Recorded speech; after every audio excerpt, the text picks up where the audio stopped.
المرأة اللي قهرتها، هذه المرأة اللي أنت الآن تزوجتها، أتيت بها من بيت أهلها وأمنوك عليها، أصبحت الآن مثل قطعة من قطع البيت، خلاص ما كأن لها مشاعر، ما كأن لها وجود في بيتك، فقط عاملة وخادمة عندك. اتقوا الله، خافوا الله، والله لا يسألنكم الله عز وجل عنهن يوم القيامة. للأسف الشديد يوجد بعض الأزواج مفهومة للحياة الزوجية أكل وشرب ونوم فقط وخدمة، هذه الحياة الزوجية عنده، وهذا غلط. الحياة الزوجية الله عز وجل ماذا قال؟ قال وعاشروهن بالمعروف. صحيح المرأة عليها واجبات ولها حقوق أيضا. شوف هذه المرأة المسكينة يعني 20 سنة وهي تعاني مع هذا الزوج ولم يرقب فيها إلا ولا ذمة. لا، والأشد من ذلك أن يهينها أمام أولادها، هذا مؤلم، وأن يقزمها وأن يلغي شخصيتها ويسحقها سحق، لأنه هو الأب، هو الزوج، هو المتسلط. هل هذه رجولة؟ هذه لا والله ليست برجولة. يعني ماذا تريدين مني أن أقول لك؟ خلي زوجك يشاهد هذا المقطع.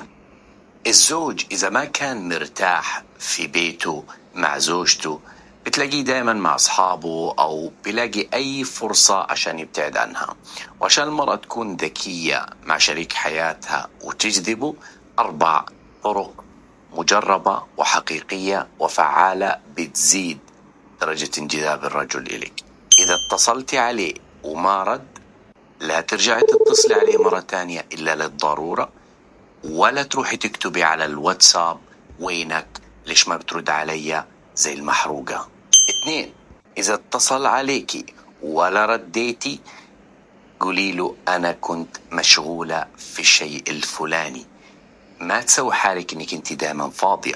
3، لا تضلك تسألي وينك متى جاي، قولي اللي بدك إياه بشكل واضح ومحدد، لأنه هذا الإشي بيخلي الرجال يصدع. دائما أنت في الاتصال انهي بكلمة من عندك، ما تخليه هو اللي ينهي.